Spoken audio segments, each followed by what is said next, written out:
ఎన్ని సంవత్సరాలుగా చేస్తున్నారు మేడం?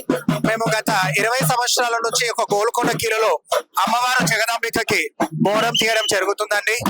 అందరూ ఆరోగ్యాలు సుఖ సంతోషాలు పాడి పంటలతో ఉండాలని చెప్పి ఈ యొక్క ఆషాఢ మాసంలో మేము బోనం తీయడం జరుగుతుంది. ప్రతి సంవత్సరం చేస్తారా ఇక్కడ బోనాలు? గత 20 సంవత్సరాల నుంచి మేము ప్రతి సంవత్సరం మిస్ కాకుండా చేస్తున్నాము. వీళ్ళందరూ మీ ఉపసర్గలు. వీళ్ళంతా మా శిష్యులు అండి, మేము గురువు వీళ్ళందరికీ. జగదాంబిక అమ్మవారి దగ్గరికి వెళ్తున్నారు. డోలు డోలు డప్పుల సప్పులతో అమ్మవారి దగ్గరికి ఎంతో ఆహ్లాదకరంగా మంచిగా సంతోషంగా ఆడుతూ పాడుతూ బోనాలను తీసుకొని శివసత్తులు అందరూ వెళ్తున్నారు. గురువు శిష్యుల సంబంధాలతో వెళ్తున్నారు అమ్మవారి దగ్గరికి పైకి.